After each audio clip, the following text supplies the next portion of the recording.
जो सुंदर छंद सोरठे और दोहे हैं, वही इसमें बहुरंगे कमलों के समूह सुशोभित है।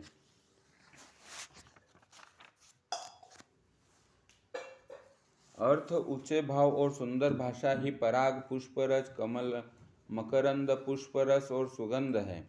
सत्कर्मों पुण्यों के पुंज भोरों के सुंदर पंक्तियां हैं। ज्ञान, वैराग्य और विचार हंस है। कविता की ध्वनि, वक्रोक्ति, गुण और जाति ही अनेकों प्रकार की मनोहर मछलियां हैं। अर्थ, धर्म, काम, मोक्ष ये चारों ज्ञान विज्ञान का विचार के कहना। काव्य के 9 रस, जप, तप, योग और वैराग्य के प्रसंग, ये सब इस सरोवर के सुंदर जलचर जीव है। सुकृति पुण्यात्मा जनों के, साधुओं के और श्री नाम के गुणों का गान ही विचित्र जल पक्षियों के समान है। संतों की सभा ही इस सरोवर के चारों ओर की अमराई आम की बगीचियां हैं और श्रद्धा बसंत ऋतु के समान कही गई है। नाना प्रकार के से भक्ति का निरूपण और क्षमा, दया तथा दम इंद्रिय निग्रह लताओं के मंडप है। मन का निग्रह यम, अहिंसा, सत्य, अस्तेय, ब्रह्मचर्य और अपरिग्रह, नियम, सोच, संतोष, तप, स्वाध्याय और ईश्वर प्रणिधान ही उनके फूल है। ज्ञान फल है और श्री हरि के चरणों में प्रेम ही इस ज्ञान रूपी फल का रस है, ऐसा वेदों ने कहा है। इस रामचरित मानस में और भी जो अनेक प्रसंगों की कथाएं हैं, वे ही इसमें तोते, कोयल आदि रंग बिरंगे पक्षी है। कथा में जो रोमांच होता है वही वाटिका, बाग और वन है, और जो सुख होता है वही सुंदर पक्षियों का विहार है। निर्मल मन ही माली है, जो प्रेम रूपी जल से सुंदर नेत्रों द्वारा उनको जो लोग इस चरित्र को सावधानी से गाते हैं, वे ही इस तालाब के चतुर रखवाले हैं। और जो स्त्री पुरुष सदा आदर पूर्वक इसे सुनते हैं, वे ही इस सुंदर मानस के अधिकारी उत्तम देवता है। जो अति दुष्ट और विषयी है, वे अभागे बगुले और कौवे हैं, जो इस सरोवर के समीप नहीं जाते, क्योंकि यहाँ इस मानस सरोवर में घोंगे, मेंढक और सेवार के समान विषय रस की नाना कथाएं नहीं हैं।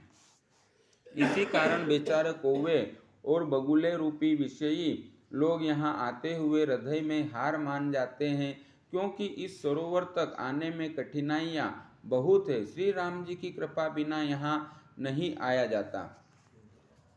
घोर कुसंग ही भयानक बुरा रास्ता है। उन कुसंगियों के वचन ही बाघ, सिंह और सांप है। घर के काम काज और गृहस्थी के भांति भांति के जंजाल ही अत्यंत दुर्गम बड़े बड़े पहाड़ हैं। मोह, मद और मान ही बहुत से बिहड़ वन हैं, और नाना प्रकार के कुतर्क ही भयानक नदियां हैं।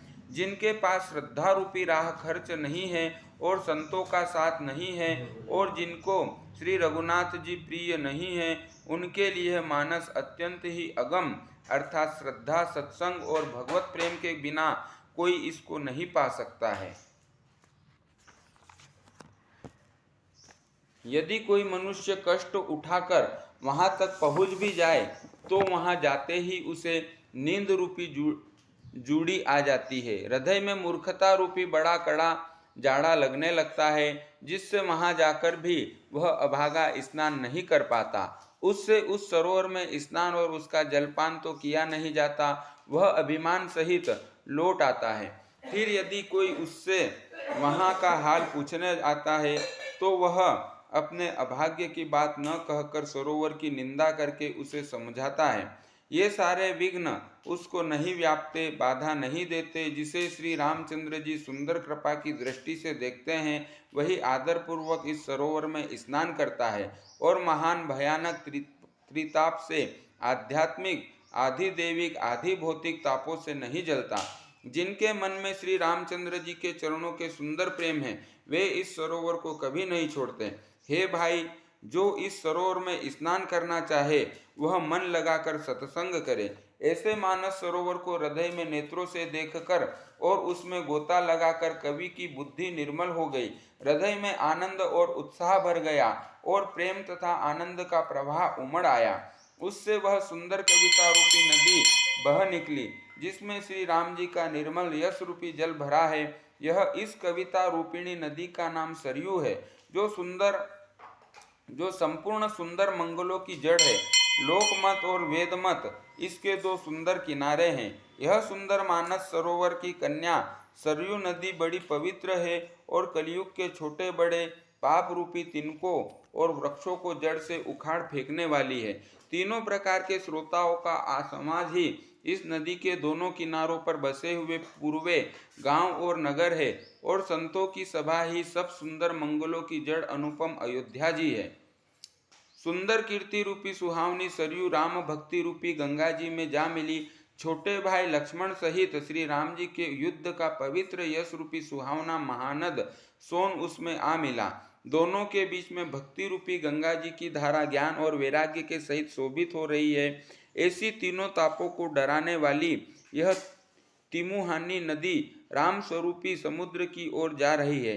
इस कीर्ति रूपी सरयू का मूल मानस श्री रामचरित है और यह राम भक्ति रूपी गंगा जी में मिली है, इसलिए यह सुनने वाले सज्जनों के मन को पवित्र कर देगी। इसके बीच बीच में जो भिन्न भिन्न प्रकार की विचित्र कथाएं हैं, वे ही मानो नदी तट के आसपास में के वन और बाग है। पार्वती जी और शिव जी के विवाह के बाराती इस नदी में बहुत प्रकार के असंख्य जलचर जीव है। श्री रघुनाथ जी के जन्म की आनंद बधाइयां ही इस नदी के भंवर और तरंगों की मनोहरता है। चारों भाइयों के जो बाल चरित है, वे ही इसमें खिले हुए रंग बिरंगे बहुत से कमल है। महाराज श्री दशरथ जी तथा उनकी रानियां और कुटुंबियों के सत्कर्म पुण्य ही भ्रमर और जल पक्षी है।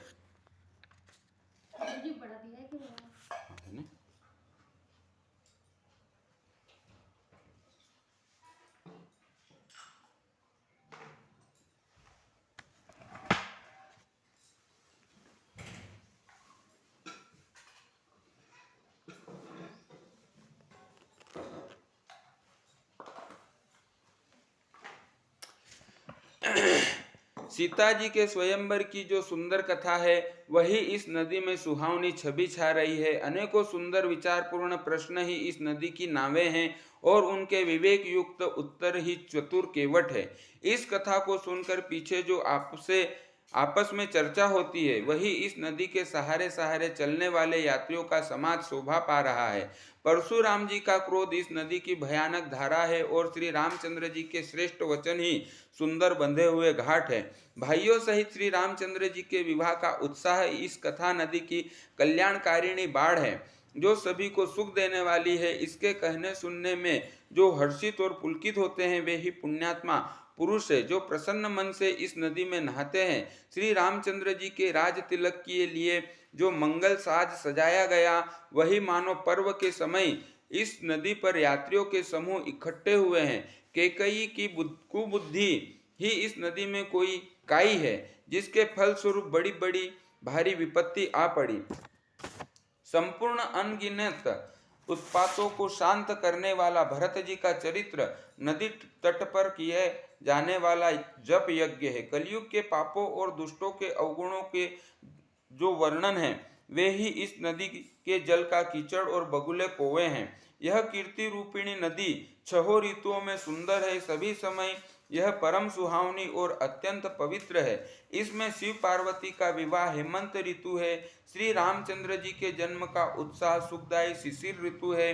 श्री रामचंद्र जी के विवाह समाज का वर्णन आनंद मंगलमय ऋतुराज वसंत है। श्री राम जी का वनगमन दुस्सह ग्रीष्म ऋतु है और मार्ग की कथा ही कड़ी धूप और लू है। राक्षसों के साथ घोर युद्ध की ही वर्षा ऋतु है, जो देवकुल रूपी धान के लिए सुंदर कल्याण करने वाली है। रामचंद्र जी के राज्य काल का जो सुख विनम्रता और बड़ाई है, वही निर्मल सुख देने वाली सुहावनी शरद ऋतु है।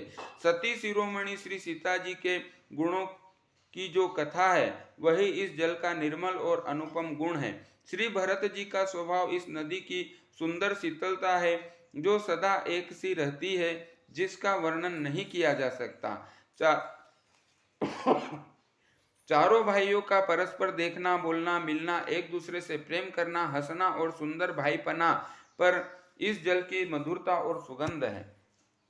मेरा आर्त भाव विनय और दीनता इस सुंदर और निर्मल जल का कम हल्कापन नहीं है, अर्थात अत्यंत हल्कापन है। यह जल बड़ा ही अनोखा है, जो सुनने से ही गुण करता है और आशा रूपी प्यास को और उन मन के मेल को दूर कर लेता है। यह जल श्री रामचंद्र जी के सुंदर प्रेम को पुष्ट करता है, कलयुग के समस्त पापों और उनसे होने वाली ग्लानि को हर लेता है, संसार के जन्म मृत्यु श्रम को सोख लेता है, संतोष को भी संतुष्ट करता है और पाप ताप दरिद्रता और दोषों को नष्ट कर देता है। यह जल काम क्रोध मद और मोह का नाश करने वाला और निर्मल ज्ञान है और वैराग्य का बढ़ाने वाला है। इसमें आदर पूर्वक स्नान करने से और इसे पीने से हृदय में रहने वाले इस पाप ताप मिट जाते हैं। जिन्होंने इस राम सुयस रूपी जल से अपने हृदय को नहीं धोया, वे कायर कलिकाल के द्वारा ठगे गए। जैसे प्यासा हिरण सूर्य की किरणों के रेत पर पड़ने से उत्पन्न हुए जल के भ्रम को वास्तविक जल समझकर पीने को दौड़ता है और जल न पाकर दुखी होता है, वैसे ही कलयुग में ठगे हुए जीव भी विषयों के पीछे भटक कर दुखी होंगे। अपनी बुद्धि के अनुसार इस सुंदर जल के गुणों को विचार कर उसमें अपने मन को स्नान कराकर और श्री भवानी शंकर को स्मरण करके कवि तुलसीदास सुंदर कथा कहता है।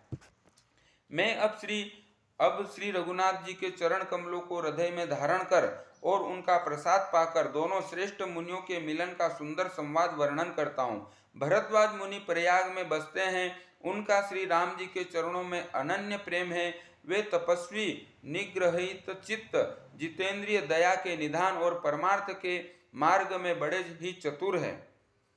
माघ में जब सूर्य मकर राशि पर जाते हैं, तब सब लोग तीर्थराज प्रयाग को आते हैं। देवता, दैत्य, किन्नर और मनुष्यों के समूह सब आदर पूर्वक त्रिवेणी में स्नान करते हैं।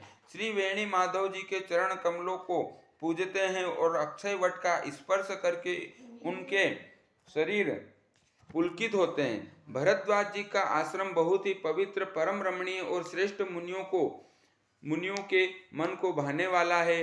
तीर्थराज प्रयाग में जो स्नान करने जाते हैं, उन ऋषि मुनियों का समाज वहां भरद्वाज के आश्रम में जुटता है। प्रातः काल सब उत्साह पूर्वक स्नान करते हैं और फिर परस्पर भगवान के गुणों की कथाएं कहते हैं, ब्रह्मा का निरूपण, धर्म का विधान और तत्वों के विभाग का वर्णन करते हैं तथा ज्ञान वैराग्य से युक्त भगवान की भक्ति का कथन करते हैं। इसी प्रकार माघ के महीने भर स्नान करते हैं और फिर जब सब अपने अपने आश्रमों को चले जाते हैं, हर साल वहाँ इसी तरह बड़ा आनंद होता है। मकर में स्नान करके मुनिगण चले जाते हैं। एक बार पूरे मकर भर स्नान करके सब मुनीश्वर अपने अपने आश्रमों को लौट गए। परम ज्ञानी याज्ञवल्क्य मुनि को चरण पकड़कर भरद्वाज जी ने रख लिया। आदर पूर्वक उनके चरण कमल धोए और बड़े ही पवित्र आसन पर उन्हें बैठाया। पूजा करके मुनि याज्ञवल्क्य जी के सुयश का वर्णन किया और फिर अत्यंत पवित्र कोमल वाणी से बोले, हे नाथ, मेरे मन में एक बड़ा संदेह है। वेदों का तत्व सब आपकी मुट्ठी में है, अर्थात आप ही वेद का तत्व जानने वाले होने के कारण मेरा संदेह का निवारण कर सकते हैं, पर उस संदेह को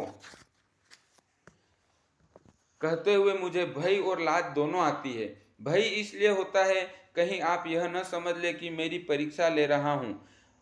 लाज इसलिए आती है कि इतनी आयु बीत गई, अब भी मुझे ज्ञान न हुआ, और यदि नहीं कहता तो बड़ी हानि होती है, क्योंकि अज्ञानी बना रहता हूँ। हे प्रभु, संत लोग ऐसी नीति कहते हैं और वेद पुराण तथा मुनिजन भी यही बतलाते हैं कि गुरु के साथ छिपाव करने से हृदय में निर्मल ज्ञान नहीं होता। यही सोचकर मैं अपना अज्ञान प्रकट करता हूँ। हे नाथ, सेवक पर कृपा करके इस अज्ञान का नाश कीजिए। संतों, पुराणों और उपनिषदों ने राम नाम के असीम प्रभाव का गान किया। कल्याण स्वरूप ज्ञान और गुणों की राशि अविनाशी भगवान शंभु निरंतर राम नाम का जप करते रहते हैं। संसार में 4 जाति के जीव है। काशी में मरने से सभी परम पद को प्राप्त करते हैं। हे मुनिराज, अब वह भी राम नाम की ही महिमा है, क्योंकि शिव जी महाराज दया करके काशी में मरने वाले जीव को राम नाम का ही उपदेश करते हैं, इसी से उनको परम पद मिलता है। हे प्रभु, मैं आपसे पूछता हूँ कि वे राम कौन है? हे कृपा निधान, मुझे समझा कर कहिए। एक राम तो अवध नरेश दशरथ जी के कुमार है, उनका चरित्र सारा संसार जानता है। उन्होंने स्त्री के विरह में अपार दुख उठाया और क्रोध आने पर युद्ध में रावण को मार डाला। हे प्रभु, वही राम है या और कोई दूसरे हैं जिनको शिवजी जपते हैं? आप सत्य के धाम हैं और सब कुछ जानते हैं, ज्ञान विचार करके आप बतलाइए। हे नाथ, जिस प्रकार से मेरा यह भारी भ्रम मिट जाए, आप वही कथा विस्तार पूर्वक कहिए। इस पर याज्ञवल्क्य जी मुस्कुरा कर बोले, श्री रघुनाथ जी की प्रभुता को तुम जानते हो। तुम मन वचन और कर्म से श्री राम जी के भक्त हो। तुम्हारी चतुराई को मैं जान गया। तुम श्री राम जी के रहस्यमय गुणों को सुनना चाहते हो, इसी से तुमने ऐसा प्रश्न किया है, मानो बड़े ही मूढ़ हो। हे तात, तुम आदर पूर्वक मन लगा करके सुनो। मैं श्री राम जी की सुंदर कथा कहता हूँ। बड़ा भारी अज्ञान विशाल महिषासुर है और श्री राम जी की कथा उसे नष्ट कर देने वाली भयंकर काली जी है। श्री राम जी की कथा चंद्रमा की किरणों के समान है, जिसे संत रूपी चकोर सदा पान करते हैं। ऐसा ही सुंदर संदेह पार्वती जी ने किया था। तब महादेव जी ने विस्तार से उसका उत्तर दिया था। अब मैं अपनी बुद्धि के अनुसार वही उमा और शिव जी का संवाद कहता हूँ। वह जिस समय और जिस हेतु से हुआ उसे ही, हे मुनि, तुम सुनो, तुम्हारा विषाद मिट जाएगा। एक बार त्रेता युग में शिव जी अगस्त्य ऋषि के पास गए। उनके साथ जगत जननी भवानी सती जी भी थी। ऋषि ने संपूर्ण जगत के ईश्वर जान करके उनका पूजन किया। मुनिवर अगस्त्य जी के राम कथा विस्तार से कही, जिसको महेश्वर ने परम सुख मानकर सुना। यहाँ पे रख दो।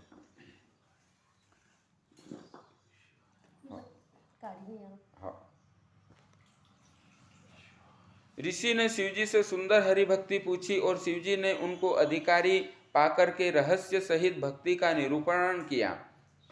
श्री रघुनाथ जी के गुणों की कथाएं कहते सुनते कुछ दिनों तक शिवजी वहां रहे। फिर मुनि से विदा मांगकर शिवजी दक्ष कुमारी सती जी के साथ घर कैलाश को चले। उन्हीं दिनों पृथ्वी का भार उतारने के लिए श्री हरि ने रघुवंश में अवतार लिया था। वे अविनाशी भगवान उस समय पिता के वचन से राज्य का त्याग करके तपस्वी या साधु वेश में दंड कवन में विचर रहे थे।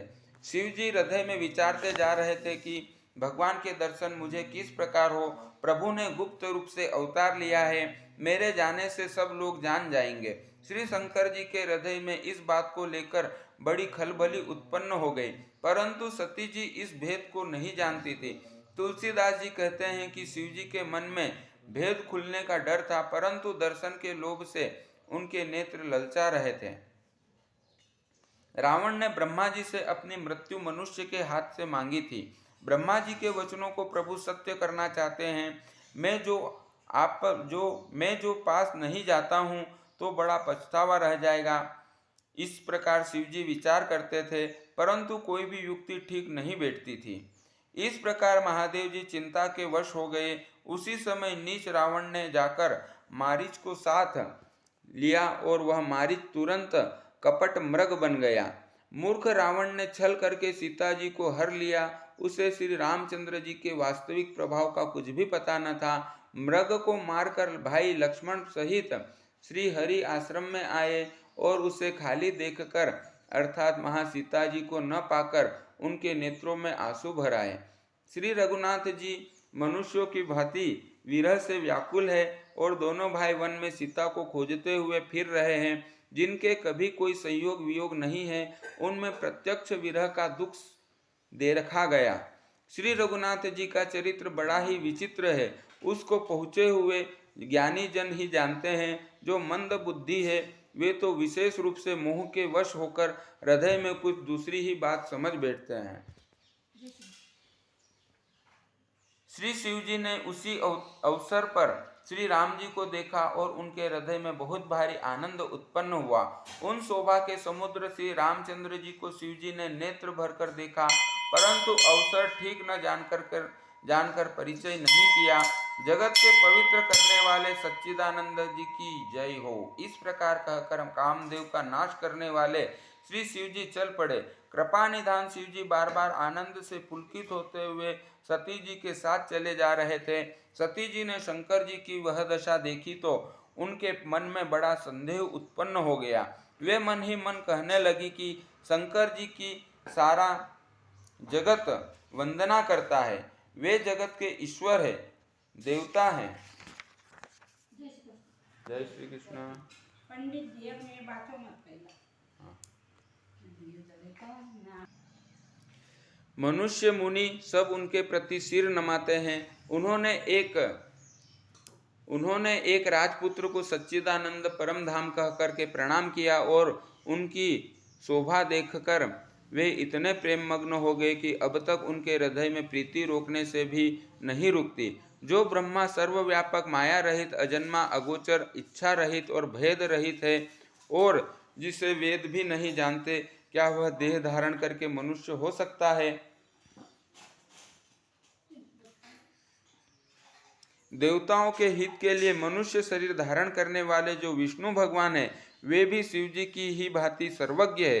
वे ज्ञान के भंडार, लक्ष्मीपति, असुरों के शत्रु भगवान विष्णु क्या अज्ञानी की तरह स्त्री को खोजेंगे? फिर शिव जी के वचन भी झूठे नहीं हो सकते। सब कोई जानते हैं कि शिव जी सर्वज्ञ है। सती के मन में इस प्रकार का अपार संदेह उठ खड़ा हुआ। किसी तरह भी उनके हृदय में ज्ञान का प्रादुर्भाव नहीं होता था। यद्यपि भवानी जी ने प्रकट कुछ नहीं कहा, पर अंतर्यामी शिव जी सब जान गए। वे बोले, हे सती सुनो, तुम्हारा स्त्री स्वभाव है, ऐसा संदेह मन में कभी न रखना चाहिए। जिनकी कथा का अगस्त्य ऋषि ने गान किया और जिनकी भक्ति प्रेम मैंने मुनि को सुनाई, वे वही मेरे इष्ट देव श्री रघुवीर जी है, जिनकी सेवा ज्ञानी मुनि सदा किया करते हैं। ज्ञानी मुनि योगी और सिद्ध निरंतर निर्मल चित्त से जिनका ध्यान करते हैं तथा वेद पुराण और शास्त्र नेति नेति कह करके जिनकी कीर्ति गाते हैं, उन्हीं सर्वव्यापक समस्त ब्रह्मांडों के स्वामी मायापति नित्य परम स्वतंत्र ब्रह्म रूप भगवान श्री राम जी ने अपने भक्तों के हित के लिए अपनी इच्छा से रघुकुल के मणि रूप में अवतार लिया। यद्यपि शिव जी ने बहुत बार समझाया, फिर भी सती जी के हृदय में उनका उपदेश नहीं बैठा। तब महादेव जी ने मन में भगवान की माया का बल जान करके मुस्कुराते हुए बोले, जो तुम्हारे मन में बहुत संदेह है, तो तुम जाकर के परीक्षा क्यों नहीं लेती? जब तक तुम मेरे पास लौट आओगी, तब तक मैं इसी बड़ की छांव में बैठा हूँ। जिस प्रकार तुम्हारा यह अज्ञान जनित भारी भ्रम दूर हो, भली भांति विवेक के द्वारा सोच समझकर तुम वही करना। शिव जी की आज्ञा पाकर सती चली गई और मन में सोचने लगी कि भाई क्या करूं, कैसे परीक्षा लूं। इधर शिव जी ने मन में ऐसा अनुमान किया कि दक्ष कन्या सती का कल्याण नहीं है। जब मेरे समझाने से भी संदेह दूर नहीं होता, तब मालूम होता है विधाता ही उल्टे हैं। अब सती का कुशल नहीं है।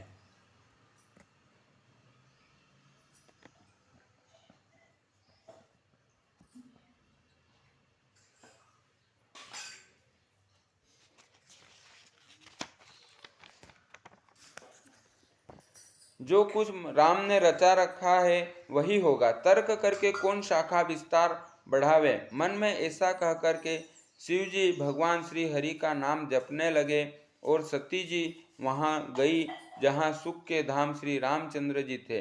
सती बार बार मन में विचार करके सीता जी का रूप धारण करके उस मार्ग की ओर आगे होकर चली जिससे सती जी के विचारानुसार मनुष्यों के राजा रामचंद्र जी आ रहे थे। सती जी के बनावटी वेश को देखकर लक्ष्मण जी भी चकित हो गए और उनके हृदय में बड़ा भ्रम हो गया। वे बहुत गंभीर हो गए, कुछ कह नहीं सके। धीर बुद्धि लक्ष्मण प्रभु रघुनाथ जी के प्रभाव को जानते थे। सब कुछ देखने वाले और सबके हृदय की जानने वाले देवताओं के स्वामी श्री रामचंद्र जी सती के कपट को जान गए। जिनके स्मरण मात्र से अज्ञान का नाश हो जाता है, वही सर्वज्ञ भगवान श्री रामचंद्र जी है। स्त्री स्वभाव का असर तो देखो, कि वहाँ उन सर्वज्ञ भगवान के सामने भी सती जी छिपाव करना चाहती है। अपनी माया के बल को हृदय में बखान कर श्री रामचंद्र जी हंसकर कोमल वाणी से बोले। पहले प्रभु ने हाथ जोड़कर के सती को प्रणाम किया और पिता सहित अपना नाम बताया। फिर कहा कि वृषकेतु शिवजी कहाँ हैं? आप यहाँ वन में अकेली किस लिए फिर रही है? श्री रामचंद्र जी के कोमल और रहस्य भरे वचन सुनकर के सती जी को बड़ा संकोच हुआ। वे डरती हुई शिव जी के पास चली गई और उनके हृदय में बड़ी चिंता हो गई कि मैंने शंकर जी का कहना न माना और अपने अज्ञान का श्री रामचंद्र जी पर आरोप किया। अब जाकर मैं शिव जी को क्या उत्तर दूंगी? यूं सोचते सोचते सती जी के हृदय में अत्यंत भयानक जलन पैदा हो गई। श्री रामचंद्र जी ने जान लिया कि सती जी को दुख हुआ। तब उन्होंने अपना कुछ प्रभाव प्रकट करके उन्हें दिखलाया। सती जी ने मार्ग में जाते हुए यह कौतुक देखा कि श्री रामचंद्र जी, सीता जी और लक्ष्मण सहित आगे चल रहे हैं। इस अवसर पर सीता जी को इसलिए दिखाया कि सती जी श्री राम जी के सच्चिदानंदमय रूप को देखे। वियोग और दुख की कल्पना जो उन्हें हुई थी वह दूर हो जाए तथा वे प्रकृतिस्थ हो। तब उन्होंने पीछे की ओर फिरकर देखा तो वहां भी भाई लक्ष्मण जी और सीता जी के साथ श्री रामचंद्र जी सुंदर वेश में दिखाई दिए।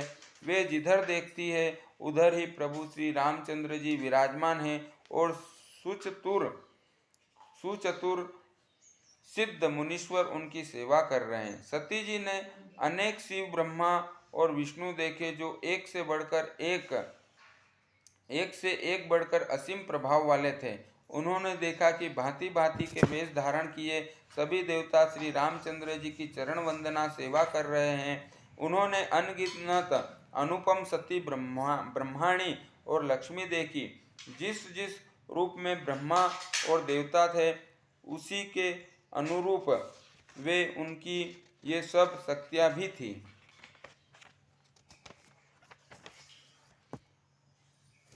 सती जी ने जहाँ तहाँ जितने रघुनाथ जी देखे शक्तियों सहित वहाँ उतने ही सारे देवताओं को भी देखा। संसार में जो चराचर जीव है वे भी अनेक प्रकार के सब देखे। उन्होंने देखा कि अनेकों वेश धारण करके देवता प्रभु श्री रामचंद्र जी की पूजा कर रहे हैं, परंतु श्री रामचंद्र जी का दूसरा रूप कहीं भी नहीं देखा। सीता सहित श्री रघुनाथ जी बहुत से देखे परंतु उनके वेश अनेक नहीं थे। सब जगह वही रघुनाथ जी, वही लक्ष्मण और वही सीता जी। ऐसा देखकर बहुत ही डर गई। उनका हृदय कांपने लगा और देह की सारी सुध बुध जाती रही। वे आंखें मूंद कर मार्ग पर बैठ गई। फिर आंखें खोलकर देखा तो वहां दक्ष कुमारी सती जी को कुछ भी न दिख पड़ा। तब वे बार बार श्री रामचंद्र जी के चरणों में सिर नमाकर वहां चली जहां श्री शिवजी थे। जब पास पहुंची तब श्री शिवजी ने हंसकर कुशल प्रश्न करके कहा कि तुमने राम जी की किस प्रकार परीक्षा ली? सारी बात सच सच कहो। तब सती जी ने श्री रघुनाथ जी के प्रभाव को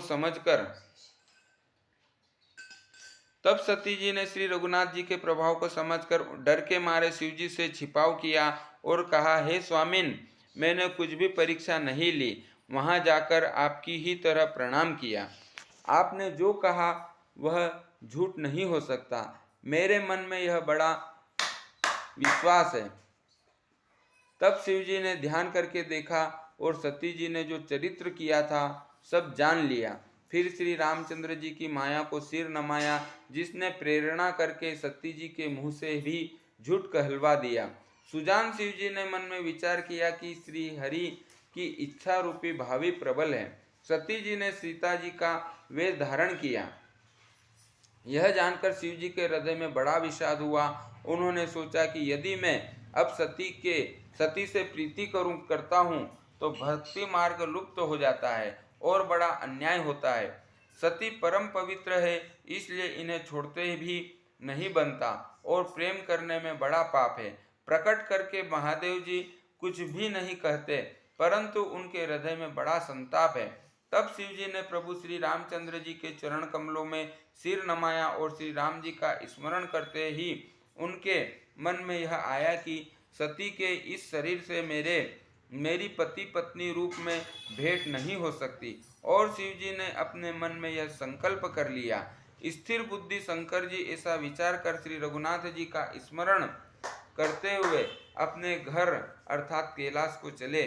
चलते समय सुंदर आकाशवाणी हुई कि हे महेश, आपकी जय हो। आपने भक्ति की अच्छी दृढ़ता की। आपको छोड़कर दूसरा कौन ऐसी प्रतिज्ञा कर सकता है। आप श्री रामचंद्र जी के भक्त है, समर्थ है और भगवान है। इस आकाशवाणी को सुनकर सती जी के मन में चिंता हुई और उन्होंने सकुचाते हुए शिव जी से पूछा, हे कृपालु, कहिए आपने कौन सी प्रतिज्ञा की है। हे प्रभु, आप सत्य के धाम और दीन दयालु है। यद्यपि सती जी ने बहुत प्रकार से पूछा, परंतु त्रिपुरारी शिव जी ने कुछ न कहा। सती जी ने हृदय में अनुमान किया कि सर्वज्ञ शिव जी सब जान गए। मैंने शिव जी से कपट किया। स्त्री स्वभाव से ही मूर्ख और बेसमझ होती है। प्रीति की सुंदर रीति देखिए कि जल भी दूध के समान भाव बिकता है, परंतु फिर कपट रूपी खटाई पड़ते ही पानी अलग हो जाता है, अर्थात दूध फट जाता है और स्वाद अर्थात प्रेम जाता रहता है। अपनी करनी को याद करके सती जी के हृदय में इतना शोक है और इतनी अपार चिंता है कि जिसका वर्णन नहीं किया जा सकता। उन्होंने समझ लिया कि शिव जी की कृपा के परम अथाह सागर है। इससे प्रकट में उन्होंने मेरा अपराध नहीं कहा। शिव जी का रुख देखकर सती जी ने जान लिया कि स्वामी ने मेरा त्याग कर दिया और वे हृदय में व्याकुल हो उठी। अपना पाप समझकर कुछ कहते नहीं बनता, परंतु हृदय भीतर ही भीतर कुम्हार के आंवे के समान अत्यंत जलने लगा। वृषकेतु शिव जी ने सती को चिंतायुक्त जानकर उन्हें सुख देने के लिए सुंदर कथाएं कही। इस प्रकार मार्ग में विविध प्रकार के इतिहासों को कहते हुए विश्वनाथ कैलाश जा पहुँचे। वहाँ फिर शिव जी अपनी प्रतिज्ञा को याद करके बड़ के पेड़ के नीचे पद्मासन लगा करके बैठ गए। शिव जी ने अपना स्वाभाविक रूप संभाला। उनकी अखंड और अपार समाधि लग गई। तब सती जी ने कैलाश पर रहने लगे।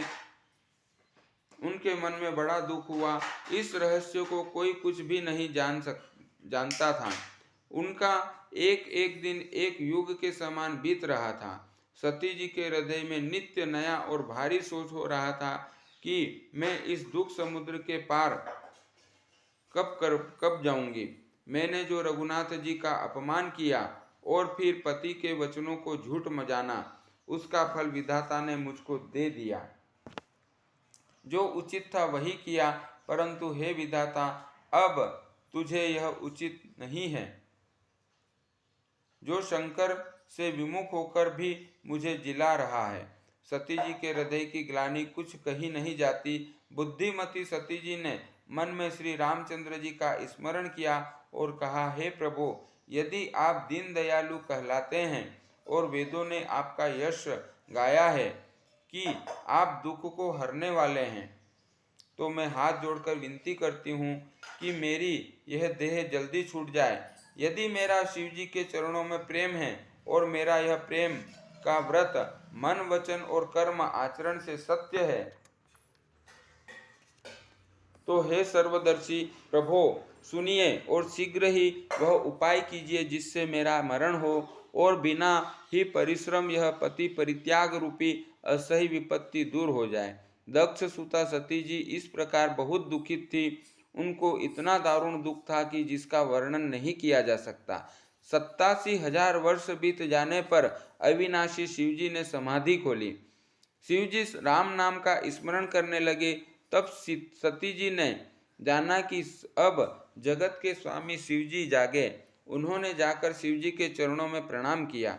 शिवजी ने उनको बैठने के लिए सामने आसन दिया। शिवजी भगवान हरि की रसमयी कथाएं कहने लगे। उसी समय दक्ष प्रजापति हुए। ब्रह्मा जी ने सब प्रकार से योग्य देखकर देख और समझ करके दक्ष को प्रजापतियों का नायक बना दिया। जब दक्ष ने इतना बड़ा अधिकार पाया तब उनके हृदय में अत्यंत अभिमान आ गया। जगत में ऐसा कोई नहीं पैदा हुआ जिसको प्रभुता पाकर मद न हो। दक्ष ने सब मुनियों को बुला लिया और वे बड़ा यज्ञ करने लगे। जो देवता यज्ञ का भाग पाते हैं, दक्ष ने उन सबको आदर सहित निमंत्रित किया। दक्ष का निमंत्रण पाकर किन्नर, नाग, सिद्ध, गंधर्व और सब देवता अपनी अपनी स्त्रियों सहित चले। विष्णु, ब्रह्मा और महादेव जी को छोड़कर सभी देवता अपना अपना विमान सजाकर चले। सती जी ने देखा अनेकों प्रकार के सुंदर विमान आकाश में चले जा रहे हैं। देव सुंदरियां मधुर गान गा रही है, जिन्हें सुनकर मुनियों का ध्यान छूट जाता है। सती जी ने विमानों में देवताओं को जाने का कारण पूछा। तब शिव जी ने सब बातें बतलाई। पिताजी के यज्ञ की बात सुनकर के सती जी बहुत प्रसन्न हुई और सोचने लगी कि यदि महादेव जी मुझे आज्ञा दे तो इसी बहाने कुछ दिन पिता के घर जाकर रहूं, क्योंकि उनके हृदय में पति द्वारा त्यागी जाने का बड़ा भारी दुख था, पर अपना अपराध समझकर वे कुछ कहती न थी। आखिर सती जी भय, संकोच और प्रेम रस में सनी हुई मनोहर वाणी से बोली, हे प्रभु, मेरे पिता के घर बहुत बड़ा उत्सव है। यदि आपकी आज्ञा हो तो हे कृपाधाम, मैं आदर सहित उसे देखने जाऊं। शिव जी ने कहा, तुमने बात तो अच्छी कही, यह मेरे मन को भी पसंद आई, पर उन्होंने न्योता नहीं भेजा, यह अनुचित है। दक्ष ने अपनी सब लड़कियों को बुलाया है, किंतु हमारे वैर के कारण उन्होंने तुमको भी भुला दिया। एक बार ब्रह्मा की सभा में हमसे अप्रसन्न हो गए थे, उसी से वे अब भी हमारा अपमान करते हैं। जय श्री कृष्ण।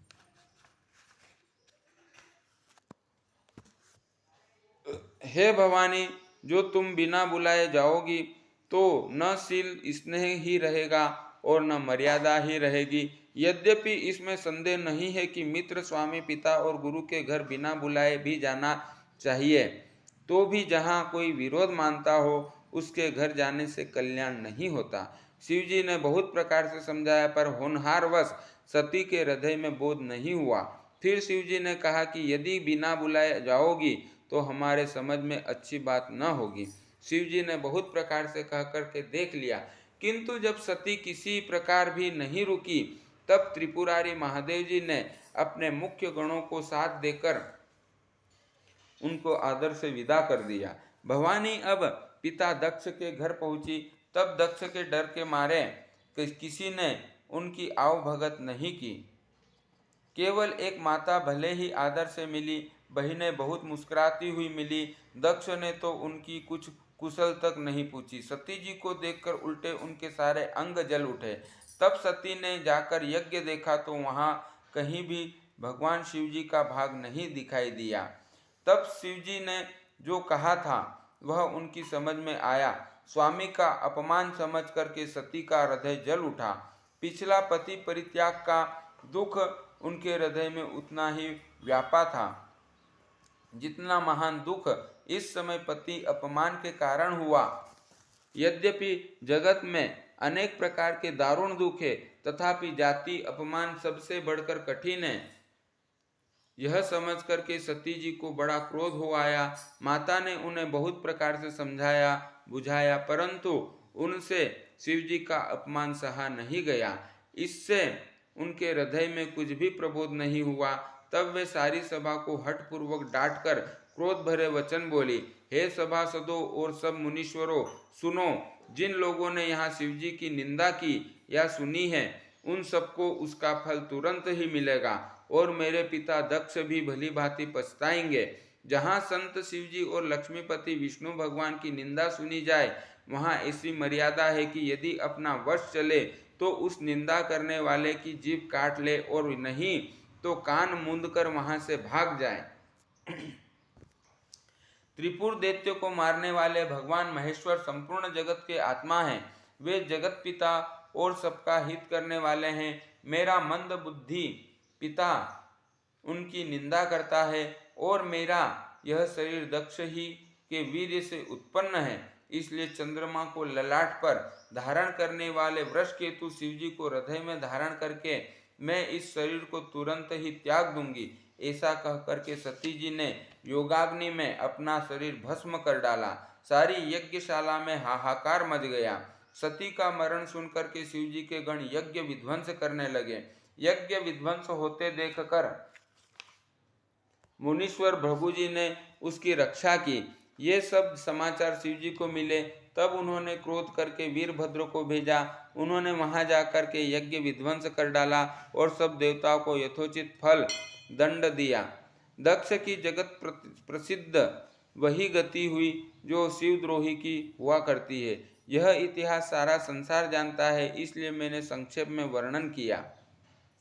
सती ने मरते समय भगवान हरि से यह वर मांगा कि मेरा जन्म जन्म से मैं शिव जी के चरणों में अनुराग रहे। इसी कारण उन्होंने हिमाचल के घर जाकर पार्वती के शरीर से जन्म लिया। जब से उमा जी हिमाचल के घर जन्मी, तब से वहाँ सारी सिद्धियाँ और संपत्तियाँ छा गई।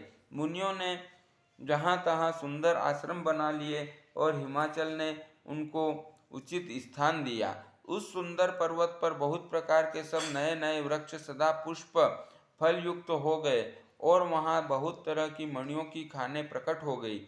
सारी नदियों में पवित्र जल बहता है और पक्षी पशु भ्रमर सभी सुखी रहते हैं।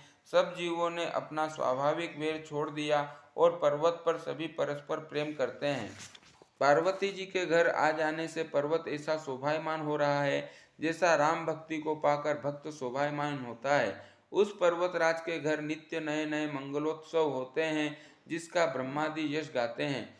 जब नारद जी ने यह सब समाचार सुने तो वे कौतुक ही से हिमाचल के घर पधारे। पर्वतराज ने उनका बड़ा आदर किया और चरण धोकर के उनको उत्तम आसन दिया। फिर अपनी स्त्री सहित मुनि के चरणों में सिर नमाया और उनके चरणोदक को सारे घर में छिड़काया। हिमाचल ने अपने सौभाग्य का बहुत बखान किया और पुत्री को बुलाकर मुनि के चरणों पर डाल दिया और कहा, हे मुनिवर, आप त्रिकालज्ञ और सर्वज्ञ हैं। आपकी सर्वत्र पहुँच है, अतः आप हृदय में विचार कर कन्या के दोष गुण कहिए। नारद मुनि ने हंसकर रहस्य युक्त कोमल वाणी से कहा, तुम्हारी कन्या सब गुणों की कान है। यह स्वभाव से ही सुंदर, सुशील और समझदार है। उमा, अंबिका और भवानी इसके नाम है। कन्या सब सुलक्षणों से संपन्न है। यह अपने पति को सदा प्यारी होगी, इसका सुहाग सदा अचल रहेगा और इससे इसके माता पिता यश पाएंगे। यह सारे जगत में पूज्य होगी और इसकी सेवा करने से भी दुर्लभ न होगा। संसार में स्त्रियां इसका नाम स्मरण करके पतिव्रत रूपी तलवार की धार पर चढ़ जाएगी। हे पर्वतराज, तुम्हारी कन्या सुलक्षणी है। अब इसमें जो 2-4 अवगुण हैं उन्हें भी सुन लो। गुणहीन, मानहीन, माता पिता विहीन, उदासीन, संशयहीन और लापरवाह, योगी, जटाधारी, निष्काम हृदय, नंगा और अमंगल वेश वाला ऐसा पति इसको मिलेगा। इसके हाथ में ऐसी ही रेखा पड़ी है। नारद मुनि की वाणी सुनकर और उसको हृदय में सत्य जानकर पति पत्नी हिमवान और मैना को दुख हुआ और पार्वती जी प्रसन्न हुई। नारद जी ने भी इस रहस्य को नहीं जाना, क्योंकि सबकी बाहरी दशा एक सी होने पर भी भीतरी समझ भिन्न भिन्न है। सारी सखिया पार्वती जी, पर्वतराज, हिमवान और मैना सभी के शरीर पुलकित थे और सभी के नेत्रों में जल भरा था। देवर्षि के वचन असत्य नहीं हो सकते, यह विचार कर पार्वती ने उन वचनों को हृदय में धारण कर लिया। उन्हें शिवजी के चरण कमलों के में स्नेह उत्पन्न हो आया, परंतु मन में यह संदेश हुआ कि उनका मिलना कठिन है। अवसर ठीक न जानकर उमा ने अपने प्रेम को छिपा लिया और फिर वे सखी की गोद में जाकर बैठ गई। देवर्षि की वाणी झूठी न होगी, यह विचार कर हिमवान, मैना और सारी चतुर सखियां चिंता करने लगी। फिर हृदय में धीरज धरकर पर्वतराज ने कहा, हे नाथ, कहिए अब क्या उपाय किया जाए। मुनीश्वरों ने कहा, हे हिमवान, सुनो, विधाता ने ललाट पर जो कुछ लिख दिया है उसको देवता, दानव, मनुष्य, नाग और मुनि कोई भी नहीं मिटा सकते।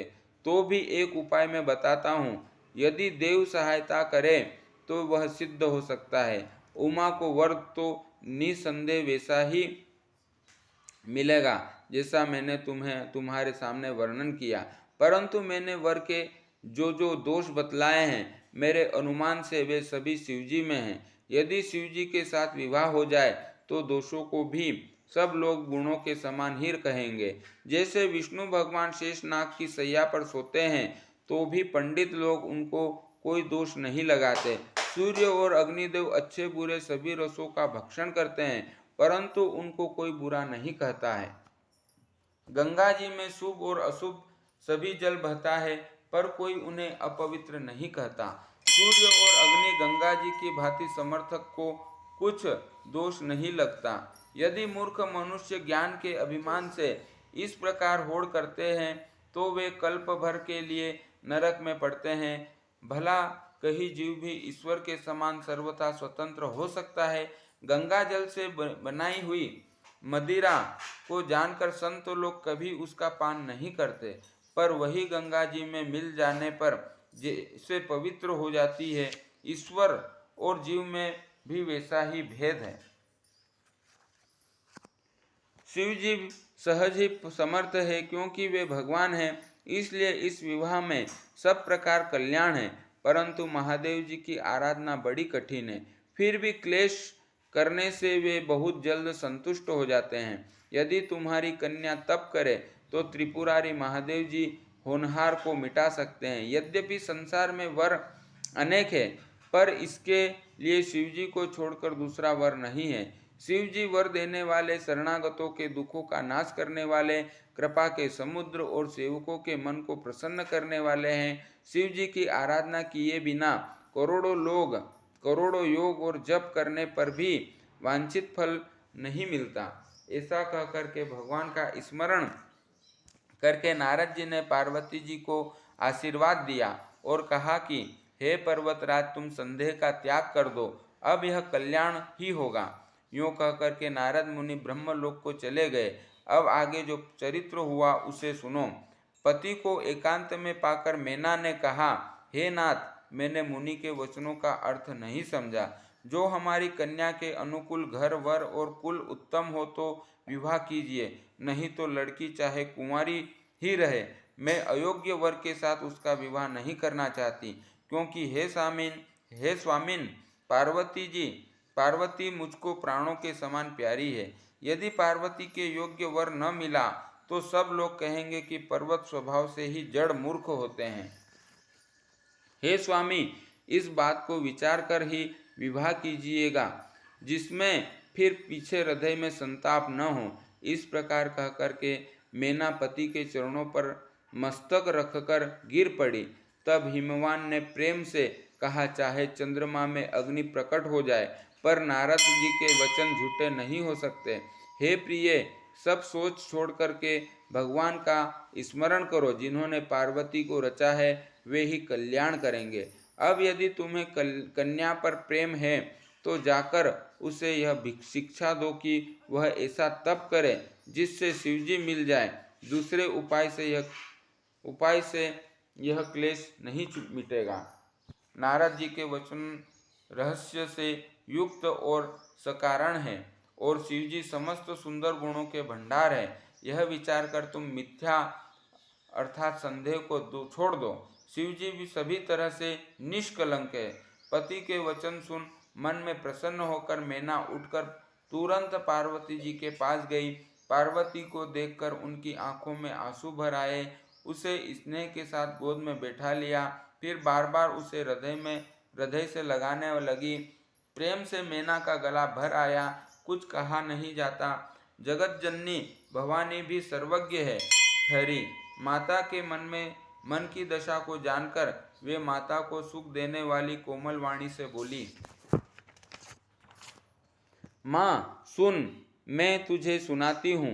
मैंने ऐसा स्वप्न देखा है कि मुझे एक सुंदर गौर वर्ण श्रेष्ठ ब्राह्मण ने ऐसा उपदेश दिया, हे पार्वती, नारद जी ने जो कहा है उसे सत्य समझकर तू जाकर तप कर।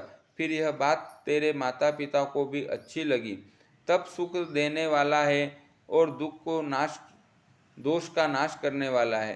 तप के बल से ही ब्रह्मा संसार को रचते हैं और तप के बल से ही विष्णु सारे जगत का पालन करते हैं। तप के बल से ही शंभु रुद्र रूप से जगत का संहार करते हैं और तप के बल से ही शेष जी पृथ्वी का भार धारण करते हैं। हे भवानी, सारी सृष्टि तप के ही आधार पर है, ऐसा जी में जानकर तू जाकर तप कर। यह बात सुनकर माता को बड़ा अचरज हुआ और उसने हिमवान को बुलाकर वह स्वप्न सुनाया। माता पिता को बहुत तरह से समझाकर बड़े हर्ष के साथ पार्वती जी तप करने के लिए चली। प्यारे कुटुंबी पिता और माता सब व्याकुल हो गए, किसी के मुंह से बात नहीं निकलती। तब वेदशिरा मुनि ने आकर सबको समझाकर कहा। पार्वती जी की महिमा सुनकर सबको समाधान हो गया। प्राणपति शिवजी के चरणों को हृदय में धारण करके पार्वती जी वन में जाकर तप करने लगी। उन्होंने सब भोगों को त्यज दिया। स्वामी के चरणों में नित्य नया अनुराग उत्पन्न होने लगा और तप में ऐसा मन लगा कि शरीर की सारी सुध बिसर गई। 1000 वर्ष तक उन्होंने मूल और फल खाए, फिर 100 वर्ष साग खाकर के बिताए, अर्थात सब्जी खाकर के बिताए। कुछ दिन जल और वायु का भोजन किया और फिर कुछ दिन कठोर उपवास किए। जो बेलपत्र सूख कर पृथ्वी पर गिरते थे, 3000 वर्ष तक उन्हीं को खाया। फिर सूखे पर्ण अर्थात पत्ते भी छोड़ दिए। तभी पार्वती का नाम अपर्णा हुआ। तब से उमा का शरीर क्षीण देखकर आकाश में गंभीर ब्रह्मवाणी हुई। हे पर्वतराज की कुमारी, सुन, तेरा मनोरथ सफल हुआ। तू अब सारे असह्य क्लेशों को, कठिन तप को त्याग दे। अब तुझे शिवजी मिलेंगे। हे भवानी, धीर मुनि और ज्ञानी बहुत हुए हैं, पर ऐसा कठोर तप किसी ने नहीं किया। अब तू इस श्रेष्ठ ब्रह्मा की वाणी को सदा सत्य और निरंतर पवित्र जानकर अपने हृदय में धारण कर। जब तेरे पिता बुलाने को आवे तब हठ छोड़कर घर चली जाना, और जब तुम्हें सप्तर्षि मिले तब इस वाणी को ठीक समझना। इस प्रकार आकाश से कही हुई ब्रह्मा की वाणी को सुनते ही पार्वती जी प्रसन्न हो गई और हर्ष के मारे उनका शरीर पुलकित हो गया। याज्ञवल्क्य जी भरद्वाज जी से बोले कि मैंने पार्वती का सुंदर चरित्र सुनाया, अब शिव जी का सुहावना चरित्र सुनो। जब से सती ने जाकर शरीर त्याग दिया, तब से शिव जी के मन में वैराग्य हो गया। वे सदा श्री रघुनाथ जी का नाम जपने लगे और जहाँ तहाँ श्री रामचंद्र जी के गुणों की कथाएं सुनने लगे। चिदानंद सुख के धाम, मोह मद और काम से रहित शिव जी संपूर्ण लोकों को आनंद देने वाले भगवान श्री हरि श्री रामचंद्र जी को हृदय में धारण कर भगवान के ध्यान में मस्त हुए पृथ्वी पर विचरने लगे। वे कहीं मुनियों को ज्ञान का उपदेश करते और कहीं श्री रामचंद्र जी के गुणों का वर्णन करते थे। यद्यपि सुजान शिव जी निष्काम है, तो भी वे भगवान अपने भक्त सती के वियोग के दुख से दुखी है। इस प्रकार बहुत समय बीत गया। श्री रामचंद्र जी के चरणों में नित नई प्रीति हो गई रही है। शिव जी के कठोर नियम, प्रेम और उनके हृदय में भक्ति की अटल टेक को जब श्री रामचंद्र जी ने देखा, तब कृतज्ञ उपकार मानने वाले कृपालु रूप और शील के भंडार महान तेज पुंज भगवान श्री रामचंद्र जी प्रकट हुए। उन्होंने बहुत तरह से शिव जी की सराहना की और कहा कि आपके बिना ऐसा कठिन व्रत कौन निभा सकता है। श्री रामचंद्र जी ने बहुत प्रकार से शिव जी को समझाया और पार्वती जी का जन्म सुनाया। कृपा निधान श्री रामचंद्र जी ने विस्तार पूर्वक पार्वती जी की अत्यंत पवित्र करनी का वर्णन किया। फिर उन्होंने शिव जी से कहा, हे शिव जी, यदि मुझ पर आपका स्नेह है तो अब आप मेरी विनती सुनिए। मुझे यह मांगे दीजिए कि आप जाकर पार्वती के साथ विवाह कर लें। शिव जी ने कहा, यद्यपि ऐसा उचित नहीं है, परंतु स्वामी की बात भी मेटी नहीं जा सकती। हे नाथ, मेरा यही परम धर्म है कि मैं आपकी आज्ञा को सिर पर रखकर उसका पालन करूं। माता पिता, गुरु और स्वामी की बात को बिना ही विचारे शुभ समझकर करना अर्थात मानना चाहिए। फिर आप तो सब प्रकार से मेरे परम हितकारी है। हे नाथ, आपकी आज्ञा मेरे सिर पर है। शिव जी की भक्ति, ज्ञान और धर्म से युक्त वचन रचना सुनकर प्रभु रामचंद्र जी संतुष्ट हो गए। प्रभु ने कहा, हे हर, आपकी प्रतिज्ञा पूरी हो गई। अब हमने जो कहा है उसे हृदय में रखना। इस प्रकार कह करके श्री रामचंद्र जी अंतर ध्यान हो गए। शिव जी ने उनकी वह मूर्ति अपने हृदय में रख ली। उसी समय सप्त ऋषि शिव जी के पास आए। प्रभु महादेव जी ने उनके अत्यंत सुहावने वचन कहे। आप लोग पार्वती के पास जाकर उनके प्रेम की परीक्षा लीजिए और हिमाचल को कहकर उन्हें पार्वती को लिवा लाने के लिए भेजिए तथा पार्वती को घर भिजवाइए और उनके संदेह को दूर कीजिए। ऋषियों ने वहां जाकर पार्वती जी को कैसी देखा, मानो मूर्तिमान तपस्या ही हो। मुनि बोले, हे शैल कुमारी, सुनो, तुम किस लिए इतना कठोर तप कर रही हो? तुम किसकी आराधना करती हो और क्या चाहती हो? हमसे अपना सच्चा भेद क्यों नहीं कहती? पार्वती ने कहा, बात कहते मन बहुत सकुचाता है। आप लोग मेरी मूर्खता सुनकर के हंसेंगे। मन ने हट पकड़ लिया है। वह उपदेश नहीं सुनता और जल पर दीवार उठाना चाहता है। नारद जी ने जो कह दिया उसे सत्य जानकर मैं बिना ही पांख के उड़ना चाहती हूँ। हे मुनियों, आप मेरा अज्ञान तो देखिए कि मैं सदा शिव जी को ही पति बनाना चाहती हूँ। पार्वती जी की बात सुनते ही ऋषि लोग हंस पड़े और बोले, तुम्हारा शरीर पर्वत से ही तो उत्पन्न हुआ है। भला कहो तो नारद का उपदेश सुनकर आज तक किसका घर बसा है? उन्होंने जाकर दक्ष के पुत्रों को उपदेश दिया था, जिससे उन्होंने फिर लौटकर घर का मुंह भी नहीं देखा। चित्रकेतु के घर को नारद ने ही चौपट किया। फिर यही हाल हिरण्यकशिपु का हुआ। जो स्त्री पुरुष नारद की सीख सुनते हैं वे घर बार छोड़कर अवश्य ही भिखारी हो जाते हैं। उनका मन तो कपटी है, शरीर पर सज्जनों के चिन्ह हैं, वे सभी को अपने समान बनाना चाहते हैं। उनके वचनों पर विश्वास मानकर तुम ऐसा पति चाहती हो जो स्वभाव से ही उदासीन, गुणहीन, निर्लज्ज, बुरे वेश वाला, नर कपालों की भांति पहनने वाला, कुलहीन, बिना घर बार का, नंगा और शरीर पर सांपों को लपेटे रखने वाला है। ऐसे वर के मिलने से कहो तुम्हें क्या सुख होगा? तुम उस ठग नारद के बहकावे में आकर खूब भूली। पहले पंचों के कहने से शिव ने सती के विवाह किया था, परंतु फिर उसे त्याग कर मरवा डाला। अब शिव को कोई चिंता नहीं रही, भीख मांगकर खा लेता है और सुख से सोते हैं। ऐसे स्वभाव से ही अकेले रहने वालों के घर भी भला क्या कभी स्त्रियां टिक सकती है? अब भी हमारा कहा मानो, हमने तुम्हारे लिए अच्छा वर विचारा है। वह बहुत ही सुंदर, पवित्र, सुखदायक और सुशील है, जिसका यश और लीला वेद गाते हैं। वह दोषों से रहित है, सारे सद्गुणों की राशि, लक्ष्मी का स्वामी और वैकुंठपुरी का रहने वाला है। हम ऐसे वर को लाकर तुमसे मिला देंगे। यह सुनते ही पार्वती जी हंसकर बोली, आपने यह सत्य ही कहा है कि मेरा यह शरीर पर्वत से उत्पन्न हुआ है, इसलिए हट नहीं छूटेगा। शरीर भले ही छूट जाए, ऐसा सोना भी पत्थर से ही उत्पन्न होता है, सो वह जलाए जाने पर भी अपने स्वभाव सुवर्ण तत्व को नहीं छोड़ता। अतः मैं नारद जी के वचनों को नहीं छोड़ूंगी, चाहे घर बसे या उजड़े। इससे मैं नहीं डरती। जिसको गुरु के वचनों में विश्वास नहीं है, उनको सुख और सिद्धि स्वप्न में भी सुगम नहीं होती। माना कि महादेव जी अवगुणों के भवन है, और विष्णु समस्त सद्गुणों के धाम है, पर जिसका मन जिसमें रम गया उसको तो उसी से काम है।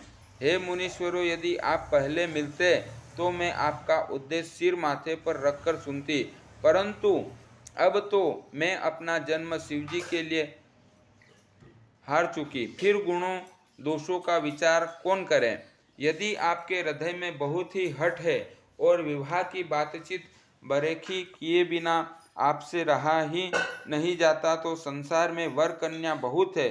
खिलवाड़ करने वालों को आलस्य तो होता नहीं, और कहीं जाकर कीजिए। मेरा तो करोड़ जन्मों तक यही हट रहेगा कि या तो शिवजी को वरूंगी, नहीं तो कुमारी ही रहूंगी। स्वयं शिवजी 100 बार कहे तो भी नारद जी के उपदेश को नहीं छोड़ूंगी।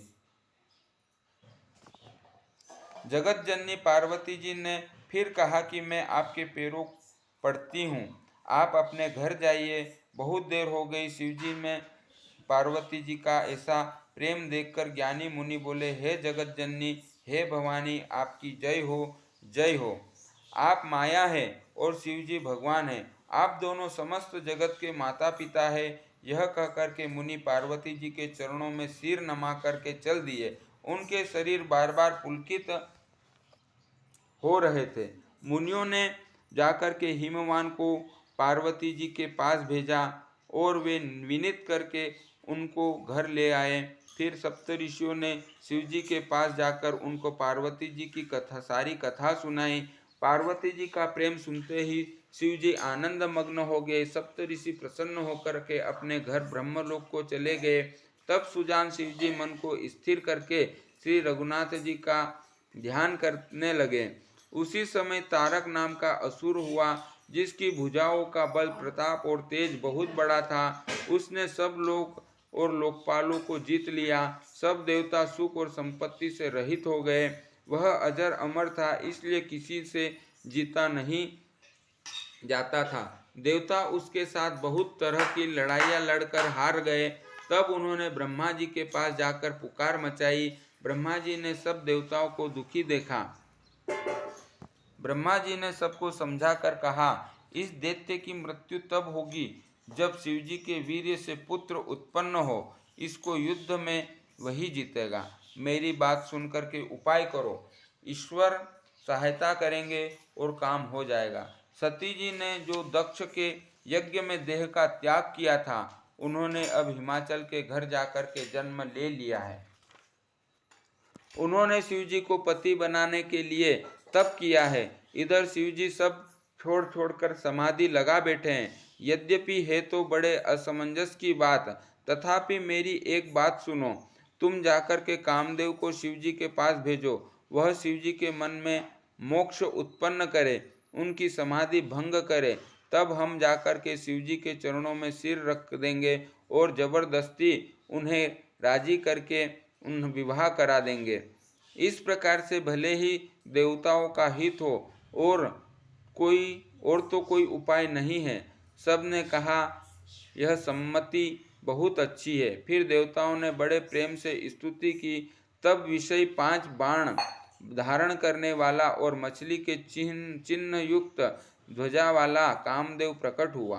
देवताओं ने कामदेव से अपनी सारी विपत्ति कही। सुनकर के कामदेव जी ने मन में विचार किया और हंसकर देवताओं से यूं कहा कि शिवजी के साथ विरोध करने में मेरी कुशल नहीं है, तथापि मैं तुम्हारा काम तो करूँगा, क्योंकि वेद दूसरों के उपकार को परम धर्म कहते हैं। जो दूसरों के हित के लिए अपना शरीर त्याग देता है, संत सदा उसकी बड़ाई करते हैं।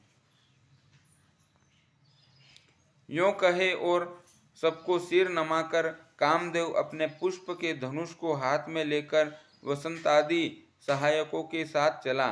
चलते समय कामदेव ने हृदय में ऐसा विचार किया कि शिवजी के साथ विरोध करने से मेरा मरण निश्चित है।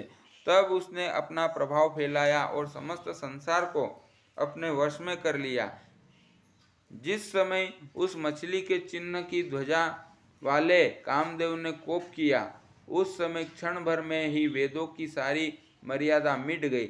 ब्रह्मचर्य, नियम, नाना प्रकार के संयम, धीरज, धर्म, ज्ञान, विज्ञान, सदाचार, जप, योग, वैराग्य आदि विवेक की सारी सेना डटकर भाग गई।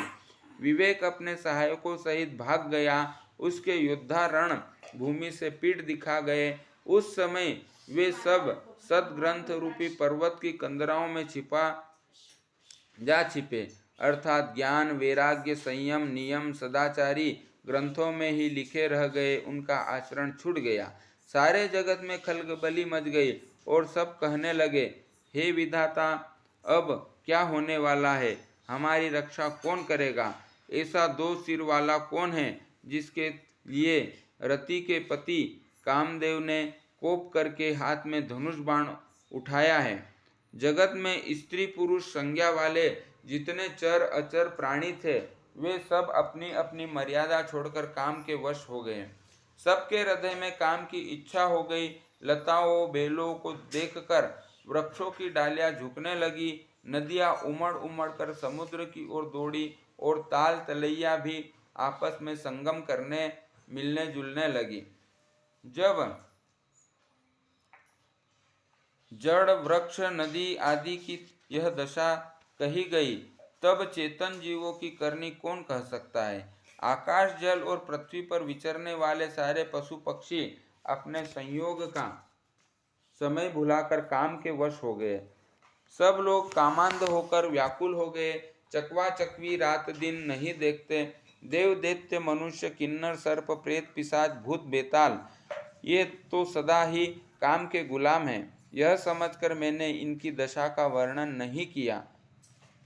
सिद्ध विरक्त महामुनि और महान योगी भी काम के वश होकर योग रहित या स्त्री के विरही हो गए। जब योगीश्वर तथा तपस्वी भी काम के वश हो गए, तब पामर मनुष्यों की कौन कहे? जो समस्त चराचर जगत को ब्रह्ममय देखते थे, वे अब उसे स्त्रीमय देखने लगे। स्त्रियां सारे संसार को पुरुषमय देखने लगी और पुरुष उसे स्त्रीमय देखने लगे। 2 घड़ी तक सारे ब्रह्मांड के अंदर कामदेव का रचा हुआ यह कौतुक तमाशा चलता रहा। किसी ने भी हृदय में धैर्य नहीं धारण किया। कामदेव ने सबके मन हर लिए। श्री रघुनाथ जी ने जिनकी रक्षा की, केवल वे ही उस समय बचे रहे। 2 घड़ी तक ऐसा तमाशा हुआ जब तक कामदेव शिवजी के पास पहुंच गया। शिवजी को देखकर कामदेव डर गया। तब सारा संसार फिर जैसा का तैसा स्थिर हो गया। तुरंत ही सब जीव वैसे ही सुखी हो गए जैसे मतवाले नशा पिए हुए लोग मद नशा उतर कर जाने लगे सुखी होते हैं। दुराधर्ष जिनको पराजित करना अत्यंत ही कठिन है और दुर्गम जिनका पार पाना कठिन है, भगवान संपूर्ण ऐश्वर्य, धर्म, यश, श्री, ज्ञान और वैराग्य रूप 6 ईश्वरीय गुणों से युक्त रुद्र महाभयंकर शिवजी को देखकर कामदेव भयभीत हो गया। लौट जाने में लज्जा मालूम होती है और करते कुछ बनता कुछ नहीं। आखिर मन में मरने का निश्चय करके उसने उपाय रचा। तुरंत ही सुंदर ऋतुराज बसंत की प्रकट किया। फूले हुए नए नए वृक्षों की कतारें सुशोभित हो गई।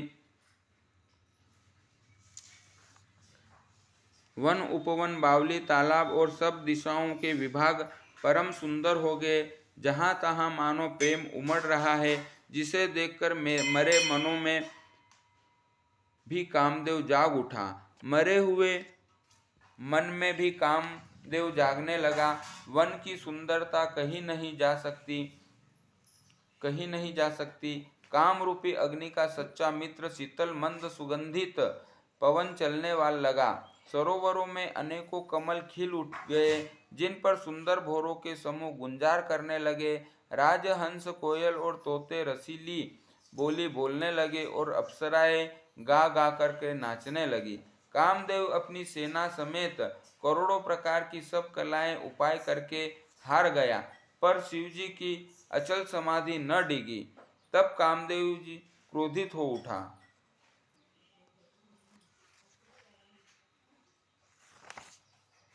आम के वृक्ष की एक सुंदर डाली देखकर मन में क्रोध से भरा हुआ कामदेव उस पर चढ़ गया। उसने पुष्प धनुष पर अपने 5 बाण चढ़ाए और अत्यंत क्रोध से लक्ष्य